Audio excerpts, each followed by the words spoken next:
السلام علیکم ورحمۃ اللہ وبرکاتہ۔ ناظرین خوش آمدید کہتے ہیں آپ کو، اور دور ترجمہ قرآن کا سلسلہ جاری، سورۃ النساء کا مطالعہ کر رہے ہیں۔ بہت اہم معاشرتی ہدایات ہمارے سامنے آ رہی ہیں۔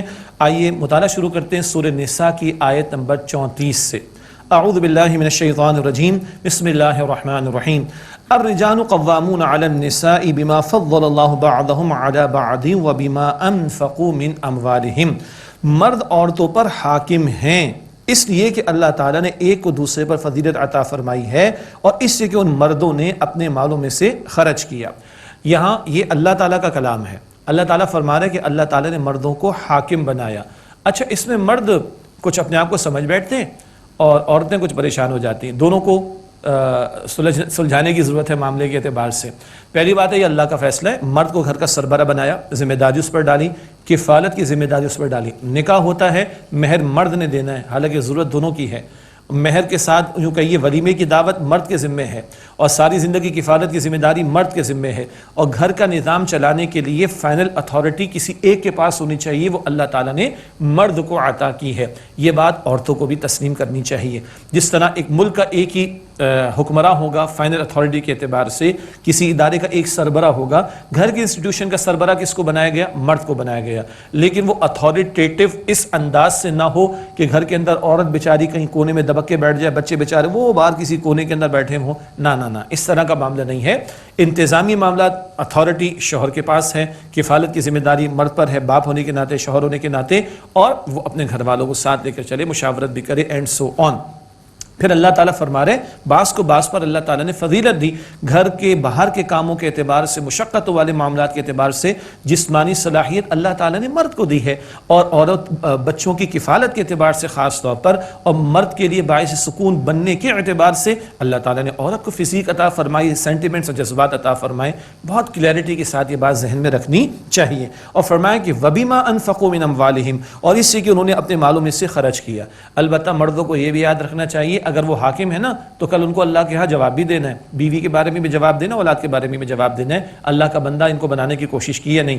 جہاں گھر والوں کی کفالت کرنی ہے، مادی حاجات پوری کرنی، وہیں ان کی آخرت کے اعتبار سے کوشش کروانا، تیاری کروانا، ان کی روحانی حاجات کو پوری کرنا، یہ بھی مرد کے ذمے ہے۔ اچھا، عورتوں کے بارے میں اللہ کیا فرماتا ہے؟ وہ جو تھوڑی دیر پہلے ذکر چل رہا تھا نا، مرد کہنا میں بہت ہی باتیں عورتوں کے بارے میں ہو رہی ہیں، تو بلکہ مردوں کے بارے میں ہو رہی ہیں۔ اب آئیے ذرا عورتوں کے بارے میں۔ کون سی عورت؟ اللہ کی پسندیدہ عورت کون سی ہے؟ دنیا والوں کو چھوڑیں، دنیا والے تو آج عورت کو ذلیل کر رہے ہیں معاذ اللہ، اور گاڑی بھی بیچتے ہیں تو عورت کو بونٹ پر بٹھا کر۔ یہ عزت ہے، یہ ذلت ہے اس کی؟ مردوں کے استعمال کی چیزیں عورت کے ہاتھ میں دیکھیں بکوایا جا رہا ہے۔ What are you selling? The product اور دا وومن؟ تم کپڑا بیچ رہے ہو، عورت کو بیچ رہے ہو، کیا بیچ رہے ہو بھائی؟ استغفر اللہ، یہ تو تذلیل ہے عورت کی۔ ایسی عورت کی بات نہیں کر رہے۔ اللہ کے ہاں پسندیدہ عورت کون ہے؟ اللہ سے پوچھیں نا، قرآن سے پوچھیں۔ فالصالحات قانتات حافظات للغیب بما حفظ اللہ۔ پس جو نیک بیویاں ہیں، اللہ فرما رہا ہے ہاں دنیا کس کو پسند کرتی ہے آج؟ ان کون ہے؟ کس کو دکھا کر پروڈکٹ بیچا جا رہا ہے؟ نہیں بات کر رہے اس طرح کی، ہم تو اللہ کی بات کر رہے ہیں۔ اللہ کس کو نیک عورت کہتا ہے؟ فالصالحات قانتات، جو نیک بیویاں ہیں وہ تابع فرمان رہتی ہیں، اپنے شوہروں کی فرما برداری کرتی ہیں۔ حافظات للغیب، پیٹھ پیچھے یعنی عدم موجودگی میں حفاظت کرنے والیاں ہوتی ہیں۔ بما حفظ اللہ، کس بات کی حفاظت؟ حقوق کی، اپنے شوہروں کی اللہ کی عطا کردہ حفاظت سے۔ نیک بیویاں شوہروں کی فرما بردار ہوتی ہیں، اور پیٹھ پیچھے عدم موجودگی میں حفاظت کرتی ہیں ان کے حقوق کی، اور اللہ کی عطا کردہ حفاظت کے مطابق حفاظت کرتی ہیں۔ یہ ہے اللہ کے ہاں نیک بیویاں۔ اللہ کے نبی صلی اللہ علیہ وسلم نے فرمایا جس بیوی سے اس کا شوہر راضی ہو، شوہر کی فرما بردار ہے، تابعدار ہے، خدمت گزار ہے، سپورٹیو ہے، ہاں شریک حیات ہے نا، زندگی میں اس کے ساتھ تعاون کرنے والی ہے، تو وہ بیوی جس سے اس کا شوہر راضی ہو جائے، اللہ تعالیٰ اس بیوی کو اختیار دے گا قیامت کے دن جنت کے جس دروازے سے چاہے داخل ہو جائے۔ اللہ اکبر، الریان کا دروازہ بھی جہاں سے روزے دار داخل ہوں گے، کوئی صلاۃ کا نماز کا دروازہ ہوگا، کوئی قتال فی سبیل اللہ کا ہوگا، کوئی انفاق فی سبیل اللہ کا ہوگا۔ اللہ اس بیوی کو جو اپنے شوہر کی فرما بردار ہے، اس کو آپشن دے گا جس دروازے سے چاہے داخل ہو جائے. یہ ہے جنتی عورت, یہ ہے اللہ کی پسندیدہ عورت. باقی آج ایک عورت ہے جو دنیا جہاں کے سامنے مسکراہٹیں بکھیرتی ہو اور اپنے معذرت کے ساتھ, انتہائی ادب کے ساتھ اپنے آپ کو پریزنٹ کر کے پتہ نہیں کتنی ہوس بھری نگاہوں کا نشانہ بنتی ہو اور اس کی تصویر کر کے اس کو کس طرح پیش کیا جاتا ہو. اللہ تعالیٰ اس ذلت سے ہماری بہنوں بیٹیوں کی حفاظت فرمائے. اور عرض کر دوں, یہ محمد مصطفیٰ علیہ السلام کی بیٹیاں ہیں, اس امت کی عورتیں. ہاں, اما عائشہ صدیقہ رضی اللہ تعالی عنہ کی روحانی بیٹیاں ہیں اور ان کے نمونہ اور رول ماڈل فاطمہ الزہرا کی چادر ہوگی رضی اللہ تعالی عنہ. بس دل سے ایک بات عرض کرنی تھی, میں نے آپ کے سامنے عرض کر دی ہے. اور یہ کہ پیٹھ پیچھے حفاظت کرنا, شوہر کا گھر ہے, اس کا بستر ہے, اس کا مال ہے, اس کی اولاد ہے, ان کی حفاظت کرنا. حدیث مبارک میں ہے کہ جس شخص کا گھر میں آنا اور شوہر کو پسند نہیں, خاتون اس شخص کو گھر میں آنے نہ دے. جس شوہر کو اپنے بستر پر فلاں کا بیٹھنا پسند نہیں, اس کو نہ بیٹھنے دے. یہ سب حفاظت میں داخل ہے. تو مردوں کا ذکر بھی آتا ہے اور عورتوں کا بھی. اب اگلی بات, گھر کو بچانا ہے.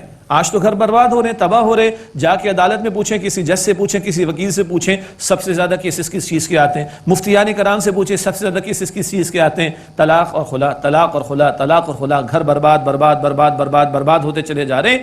اس تصور کو ذہن میں رکھیں, گھر محفوظ رہے اور انٹیکٹ رہے. اس تصور کو, آبجیکٹو کو, مقصد کو ذہن میں رکھیں. پھر اگلے الفاظ پڑھیں جس سے معاذ اللہ باطل پرست اعتراضات نکالتے ہیں اور کچھ اپنے بھی پریشان ہو رہے ہوتے ہیں. فرمایا واللاتی تخافون نشوزہن, اور تمہیں ڈر ہو جن عورتوں کی سرکشی کا. سرکشی کی بات ہو رہی, یہ نہیں کہ مرد کو بیوی کا پکایا ہوا کھانا پسند نہیں آ رہا, مرچیں تھوڑی اوپر ہو گئی, نمک تھوڑا سا زیادہ ہو گیا. نہ بھائی نہ, یہ کہاں نہیں ہو جاتا. دنیا کے بہترین ریسٹورنٹ میں چلے جاؤ گے پلس مائنس ہو جائے گا, گھر کی کیا بات کرتے ہو. نہ, نشوزہن, اور تمہیں ڈر ہو جن عورتوں کی طرف سے سرکشی کا, یعنی مرد کی اتھارٹی چیلنج ہو جائے, گھر کا نظام درہم برہم ہو جائے, وہاں اسموتھ فنکشننگ کا امکان ہی نہ رہے. ایسی کوئی سرکشی کی بات اگر آ رہی ہے, ایسی کوئی بات, تو اب گھر کو بچانا ہے نا. یہ ایمرجنسی کا معاملہ ہے. ایمرجنسی کے حالات نارمل نہیں ہوتے, تو اس کو کیسے ٹیکل کیا جائے. 3 سٹیپس بتائے جا رہے ہیں شوہر کے لیے. فرمایا فعیذوہن, پس ان کو سمجھاؤ. یہ عام طریقہ ہے, اسی انداز سے سمجھایا جائے, واضح و نصیحت کیا جائے, پیار محبت سے سمجھایا جائے. پہلا سٹیپ. پھر بھی بات نہیں بنتی, گھر اسٹیج پہ آ سکتا ہے. یہ ایمرجنسی کا معاملہ ہے بھائی, یہ روٹین کی بات نہیں ہے. گھر اسٹیج پہ آ جائے گا, برباد ہو جائے گا. تو پہلا سٹیپ تو ہو گیا فعیذوہن, بس ان کو سمجھاؤ. نمبر 2 وہجروہن فی المضاجع, اور انہیں خوابگاہوں میں تنہا چھوڑ دو. کیا مطلب؟ بستر الگ کر لو, تھوڑا ناراضگی کا اظہار کر دو. گھر کی بات گھر میں سولو ہو رہی ہے, اور یہ ناراضگی کس لیے ہو رہی ہے بھائی؟ گھر برباد نہ ہو جائے, گھر کا انسٹیٹیوشن برباد نہ ہو جائے, اور گھر کے انسٹیٹیوشن کو پروٹیکٹ کرنا ضروری ہے. شیطان کا ایجنڈا کیا ہے؟ وہ یہود کہاں پڑے تھے, کیا سیکھا تھا انہوں نے؟ ہاروت و ماروت یاد آ گیا واقعہ. گھر میں برباد کرنا, شوہر بیوی میں جدائی ڈالنا. اور شیطان کس سے خوش ہوتا ہے؟ حدیث مبارک مسلم شریف میں, روزانہ شیطان دربار اپنا لگاتا ہے سمندر پر, اور اس کے چیلے ایجنٹس آ کے اپنی پرفارمنس پیش کرتے ہیں. یہ کر دیا, وہ کر دیا, برائی پہ لگایا, نیکی سے روکا. شیطان کہتا ہے ٹھیک ہے کہ بیٹا اب لگے رہو. ایک آ کر کہتا ہے کہ آج میں نے شوہر بیوی میں نفرت پیدا کی, بغض پیدا کیا, جدائی ڈالی. شیطان کھڑا ہوتا ہے, یہ مسلم شریف کی روایت ہے, اور اسے گلے لگاتا ہے, کہتا ہے تو نے میری جانشینی کا حق ادا کیا. تو گھر کے ٹوٹنے کا عمل شیطان کے ایجنڈے کو آگے بڑھا رہا ہوتا ہے. بچانا ہے گھروں کو, بچانا ہے. ہاں, پوائنٹ آف نو ریٹرن آ جائے, طلاق کے سوا کوئی گنجائش نہیں بنتی, تو گنجائش نہیں ہے, لیکن وہ پسندیدہ نہیں ہے. پروٹیکشن مطلوب ہے, اس کو ذہن میں رکھیں. اب دوسری بات کیا تھی؟ وَهْجُرُوهُنَّ فِي الْمَضَاجِعِ, بس اور انہیں خوابگاہوں میں تنہا چھوڑ دو. تھوڑا ناراضگی کا اظہار کرو تاکہ سمجھ میں آ جائے عورت کو, بیوی کو. اور نمبر 3 وَضْرِبُوهُنَّ, اور ان کو مارو. بس یہ جملہ ترجمہ سنا اور پھر سوشل میڈیا بھر جائے گا, اعتراضات کا ایک پہاڑ آئے گا. غیروں کی طرف سے تو آتا ہے, اپنوں کی طرف سے بھی چلانے والے اور چلانے والیاں وہ کھڑے ہو جاتے ہیں سڑکوں پر آ کر. اِنَّا لِلَّهِ وَإِنَّا إِلَيْهِ رَاجِعُونَ. اللہ کے کلام سے پوچھیں اور صاحب قرآن سے پوچھیں صلی اللہ علیہ وسلم. پس منظر کیا چل رہا ہے؟ اسٹیپس بتائے گئے. سمجھاؤ, خوابگاہوں میں الگ کر دو, پھر بھی بات نہیں مانتی, سرکشی کی انتہا ہو رہی ہے, گھر برباد ہو جائے گا. اب ان کو مارو. کیسے مارو؟ قرآن پاک میں تو نہیں لکھا, تو کہاں سے پوچھیں گے؟ یہاں سے پوچھیں گے؟ نہیں, صاحب قرآن صلی اللہ علیہ وسلم سے پوچھیں گے. حضور نے تو کبھی ہاتھ نہیں اٹھایا ازواج مطہرات پر, بات یہ ختم ہو گئی. سنت کی ہم بات کرتے تو لقد کان لکم فی رسول اللہ اسوۃ حسنہ, یہ حضور کا اسوہ ہے ہمارے سامنے, کبھی کسی زوجہ پر ہاتھ نہیں اٹھایا. اچھا, لیکن قرآن پاک نے ایک آپشن تو بتایا, اگر کبھی پوائنٹ آف نو ریٹرن, کہیں کسی ریموٹ کیس کے اندر, ریئر کیس کے اندر کبھی اگر ایسا ہو جائے تو کیا کیا جائے؟ تو حضور علیہ السلام نے فرمایا چہرے پر نہ مارو, ہم تو ہاتھ اور پتہ نہیں ڈنڈے اور پتہ نہیں اس سے آگے بڑھ کر چیزیں اٹھتے ہوئے دیکھتے ہیں اور جانوروں کی طرح مارتے ہیں کچھ ظالم اپنی بیویوں کو، اور وہ خون بہتا ہوا ان کو تھانے لانا پڑتا ہے. ظالم ہے یہ لوگ. حضور فرماتے چہرے پہ نہ مارو. سبحان اللہ. اچھا پھر حضور فرماتے کچھ ایسی مار کا معاملہ نہ ہو کہ جس سے نشان آئے. تو اب بچا کیا؟ حضور نے دو باتیں بتائیں صلی اللہ علیہ وسلم. صحابہ نے کیا فرمایا؟ ایک صحابی رضی اللہ تعالیٰ نے فرمایا مسواک نکال کر دکھائی. مسواک سے کوئی ضرر لگے گی نہیں. کیا مطلب اظہار ہو کہ میں سختی میں آ رہا ہوں میں. That's it. بچانا ہے گھر کو اصل میں. تو یہ اگر قرآن پاک سنت رسول علیہ السلام اور صحابہ کرام کے ہاں سے تشریح لیں گے تو یہ نقطہ نکل کر سامنے آئے گا. تو میرا خیال ہے کہ جو ایمان والے قرآن پاک سن رہے ہیں ہم سب ایمان والے ہیں نا، اللہ کو ماننے والے نا، اللہ کے رسول علیہ السلام کو ماننے والے. ہمیں تو کلیئرٹی ہو گئی، مگر آج ہم اس سے بہت دور ہیں عمل کے میدان کے اندر. تو خدا را سیکھیں ہم اور سمجھیں اور اس گائیڈ لائن پر عمل کریں. اچھا یہ گائیڈ لائن کی کچھ پورشنز ابھی آئیں. ابھی گھر کا معاملہ گھر میں، ابھی گھر سے باہر بھی جائے گا. آئیے قرآن پاک سے پوچھتے ہیں آگے، لیکن اس سے پہلے ایک بات آ رہی ہے. فرمایا فَإِنْ أَطَعْنَكُمْ فَلَا تَبْغُوا عَلَيْهِنَّ سَبِيلًا. پھر اگر وہ تمہارا کہا مانے تو ان پر زیادتی کی کوئی راہ تلاش نہ کرو. یعنی تم نے غصے کا اظہار کر دیا، باز آ گئی تمہاری بیوی، بس ختم ہو گئی بات. تم ذرا آنکھیں دکھا دی، کبھی اس کی ضرورت پیش آتی ہے، بات سیٹل ہو گئی، ختم. اب کوئی انتقامی جذبات کا معاملہ نہ ہو. یہ گراوٹ نہ ہو کہ 2 مہینے کے بعد پھر یاد دیکھا وہ ہوا تھا. نہ یہ گراوٹ کی بات ہے. ارے بیوی ہے تمہاری، لباس قرب اللہ تعالیٰ فرماتا ہے نا، پڑھ چکے البقرہ کے اندر. یہ اگر اس اسپرٹ کے ساتھ چلیں گے تو میں اللہ کی قسم اٹھاؤں ہمارے گھر بہت پیارے ہوں گے، ہمارے گھر بہت اچھے ہوں گے. اور سنیں اللہ کے کلام کی ترتیب دیکھیں. مرد کہتے ہیں میں تو بڑا ہوں، مجھے تو اللہ نے قوام بنایا. ہاں اپنے آپ کو بڑا سمجھتے ہو. آگے فرما رہا ہے اللہ ان اللہ کان علیٰ کبیرا، بے شک اللہ تعالی سب سے بلند، سب سے بڑا ہے. مرد کو اللہ نے ایک درجہ اس لیے اوپر رکھا انتظام گھر کا چلانے کے لیے. اور ڈیگریڈ نہیں ہوئی مگر تمہیں اختیار دیا، تم اپنے آپ کو بڑا سمجھتے ہو. تو یاد رکھنا سب سے بڑا اللہ ہے اور اللہ کو جواب دینا ہوگا تمہیں. اس خوف خدا کے احساس کے ساتھ جب گھروں کو لے کے چلیں گے تو گھر اچھے ہوں گے نا انشاءاللہ. اللہ ہمیں توفیق عطا فرمائے. پھر بھی لاکھوں گھرانے بھائی، ہزاروں کو چھوڑیں سینکڑوں کو کچھ میں کچھ ہو سکتا ہے نا، کھٹ پٹ ہو جاتی ہے. انسانوں کے گھرانوں میں ہو جائے گا، فرشتے نہیں ہیں انسان ہیں. تو گھر کا معاملہ گھر میں سالو نہ ہو تو ارے محلے والوں کے پاس لے کے نہ چلے جاؤ، چوراہے پہ لا کے نہ کھڑے ہو جاؤ اور سوشل میڈیا نہ کھول دو، ساری دنیا کے سامنے پریزنٹ نہ کر دو. یہ بڑی اخلاقی گراوٹ کی بات ہوتی ہے. کیا کرو؟ ارے خاندان کے اندر ایک ایک بڑے کو بٹھا لو. اللہ تعالیٰ فرما رہا ہے وَإِنْ خِفْتُمْ شِقَاقَ بَيْنِهِمَا فَبَعَثُوا حَكَمًا مِنْ أَهْلِهِ وَحَكَمًا مِنْ أَهْلِهَا. اور اگر تم ڈرو ان دونوں کے درمیان ناچاقی اور ضد سے تو مقرر کر دو ایک منصف یعنی فیصلہ کرنے والا مرد کے خاندان سے اور ایک منصف یعنی فیصلہ کرنے والا عورت کے خاندان سے. سبحان اللہ. ابھی نہ کورٹ میں بات جا رہی ہے نہ کوئی طلاق کی بات آ رہی ہے، وہ تو فائرنگ کر دیتے نا ہمارے ظالم لوگ. استغفر اللہ. کچھ بھی نہیں آ رہا گھر میں ریزالو کرو، نہیں ہو رہا. ایک بڑا شوہر کے خاندان سے، ایک بڑا خاتون یا اس کی بیوی کے خاندان سے، یہ دونوں بیٹھیں. کیا چاہیں گے؟ ان یریدا اصلاحا، اگر وہ دونوں صلح کرانا چاہیں گے، یوفق اللہ بینہما، تو اللہ تعالیٰ دونوں کے درمیان موافقت پیدا فرما دے گا. اگر یہ دو بڑے بیٹھیں گے، جوڑنے کی بات کریں گے، نیک نیتی ہوگی، اللہ موافقت پیدا فرما دے گا. اور الفاظ میں گنجائش موجود ہے، یہ دونوں سے مراد شوہر بیوی بھی ہوں، کہ اگر یہ شوہر بیوی دونوں چاہیں گے اللہ تعالیٰ موافقت پیدا کر دے گا. کبھی وہ بچوں کی طرح ضد آ جاتی نا، خود سے بات سننے کو تیار نہیں، دوسرے کو کہنے کو تیار نہیں، دوسرا آگے چلو معاف کرو معاف کرو. تو اگر یہ دونوں شوہر بیوی بھی چاہیں گے اللہ موافقت پیدا کر دے گا. اور وہ دونوں بڑے ایک ایک خاندان شوہر بیوی کے سے آنے والے، اگر وہ دونوں چاہیں گے تو اللہ موافقت پیدا فرما دے گا. ان اللہ کان علیما خبیرا، بے شک اللہ تعالیٰ خوب علم رکھنے والا، خوب خبر رکھنے والا ہے. کیا کر رہے ہو تم؟ اللہ خوب جانتا ہے کیا ہو رہا ہے، کون اختیار کا غلط استعمال کر رہا ہے، کون زبان کو دراز کر رہا ہے، کون زیادتی کر رہا ہے، سب کو اللہ جانتا ہے. اور کون اصلاح کرنا چاہتا ہے، توبہ کرنا چاہتا ہے، معاملات کو درست کرنا چاہتا ہے، اللہ فرما دے گا اس کے اندر موافقت کا معاملہ، اور اللہ خوب جانتا ہے. میں اپنے ایک شدت تاثر آپ کے سامنے رکھ رہا ہوں. خدا را جب نکاح کے معاملات ہوں تو یہ تعلیمات سیکھنی چاہیے. علماء بھی بیان کریں، خطبہ بھی بیان کریں، مجلس جب ہو نکاح کی اس موقع پر بھی خوف خدا کا ذکر کریں، ان باتوں کی طرف توجہ دلائیں تو گھر بچیں گے. ابھی طلاق کی کہیں بات نہیں آ رہی، پیچ اپ کی باتیں مستقل یہاں پر آئیں، آئندہ بھی مختلف مقامات پر آئیں گی انشاءاللہ.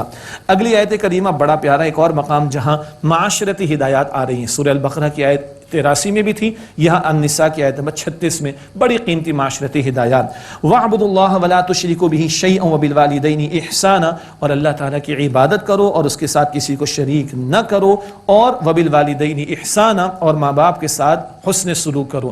ماں باپ کے تعلق سے جہاں بجا تقریباً 5 مقامات پر اللہ نے ذکر فرمایا اپنے حق کے فوراً بعد ماں باپ کا حق۔ البتہ تفصیل ان معاشرتی ہدایات کی کچھ آئے گی سورہ انعام میں آیت نمبر 151 152 میں، اور پھر تفصیل آئے گی سورہ بنی اسرائیل کے رکوع نمبر 3 اور 4 میں۔ تو سورہ بنی اسرائیل کے رکوع نمبر 3 میں تفصیل آئے گی ماں باپ کے حوالے سے، آیت نمبر 23 24 25 میں وہاں تفصیلی کلام آپ کے سامنے انشاءاللہ رکھیں گے۔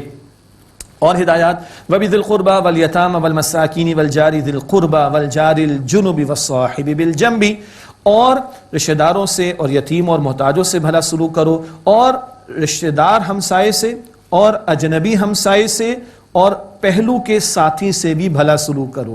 رشتہ داروں، یتیم و مسکینوں کا ذکر تو آتا ہے، یہاں پڑوسیوں کا ذکر بھی آ گیا، اور پڑوسی 3 قسم کے بیان کیے گئے۔ نمبر 1 رشتہ دار پڑوسی، نمبر 2 اجنبی پڑوسی۔ ایک پڑوسی ہے جو پڑوسی بھی رشتہ دار بھی، اس کا دوہرا حق ہوگا، اور ایک ہے جو پڑوسی ہے مگر رشتہ دار نہیں، تو پچھلے والے کے مقابلے میں اس کا ایک درجہ کم ہو جائے گا۔ اور فرمایا وَالصَّاحِبِ بِالْجَنبِ، اور پہلو کے ساتھی کے ساتھ۔ یہ پہلو کا ساتھی کیا ہوتا ہے؟ ایک مسجد کے نمازی، ہاں، ایک استاد کے شاگرد، ایک آفس میں کام کرنے والے، ایک جہاز میں ساتھ سفر کرنے والے، ایک ٹرین میں ساتھ سفر کرنے والے۔ تھوڑی دیر کا ساتھ ہو گیا، یہ تمہارا پڑوسی ہے۔ کیا پیارا دین ہے، اتنی تھوڑی دیر کے لیے بھی حسن سلوک کی تعلیم کرتا ہے۔ تو جو مستقل ہمارے ساتھ ہوں، خاص طور پر ہمارے عام پڑوسی اور گھر والے، ہاں سبحان اللہ، ان کے بارے میں کیا اللہ کے دین کی تعلیم ہوگی؟ تھوڑی دیر کا ساتھی پڑوسی ہو گیا، ہاں، حسن سلوک کرو۔ تو جو مستقل ہمارے تعلق میں ہیں، رشتے میں ہیں، ان کے بارے میں کیا ہمارے دین کی ہدایات ہوں گی، اندازہ کریں۔ اللہ کے نبی علیہ السلام فرماتے ہیں جو اللہ اور آخرت پر ایمان رکھتا ہو چاہیے کہ اپنے پڑوسی کا اکرام کرے۔ اللہ کے نبی علیہ السلام فرماتے ہیں کہ جبرائیل علیہ السلام اتنی مرتبہ میرے پاس آئے پڑوسی کے حق کے بارے میں تاکید لے کر کہ مجھے گمان ہونے لگا، حضور فرما رہے صلی اللہ علیہ وسلم، کہ کہیں پڑوسیوں کو وراثت میں حصہ نہ مل جائے، اس قدر تاکید ہے۔ اللہ اکبر۔ اور حضور نے قسم اٹھائی، اللہ کی قسم مومن نہیں، اللہ کی قسم مومن نہیں، اللہ کی قسم وہ مومن نہیں۔ کون؟ فرمایا وہ جس کی تکلیفوں سے اس کا پڑوسی محفوظ نہیں، اللہ کی قسم وہ مومن نہیں۔ یہ دین پڑوسیوں کے بارے میں یہ رہنمائی عطا کرتا ہے۔ ہاں حدیث میں آتا ہے ایک پڑوسی مسلمان ہوگا، ایک پڑوسی غیر مسلم ہوگا، اس کا بھی حق ہے۔ مسلمان پڑوسی کا دوہرا ہوگا اور اس سے کم ہوگا غیر مسلم پڑوسی کا، مگر پڑوسی غیر مسلم ہے تو اس کے ساتھ بھی حسن سلوک کیا جائے گا۔ کیا یہ اللہ کے خوبصورت احکامات ہیں اور اللہ کے پیارے رسول علیہ السلام کی پیاری تعلیمات ہیں، اور کہاں ہم کھڑے ہیں اندازہ کیا جا سکتا ہے۔ فرمایا وَابْنِ السَّبِيلِ وَمَا مَلَكَتْ أَيْمَانُكُمْ، اور مسافر سے بھلا سلوک کرو اور جو تمہاری ملکیت میں ہیں، غلام اور کنیز۔ پتہ ہے غلام و کنیزوں کے بارے میں کیا فرمایا؟ سبحان اللہ، جو خود کھاؤ انہیں کھلاؤ، جو خود پہنو انہیں پہناؤ۔ سبحان اللہ۔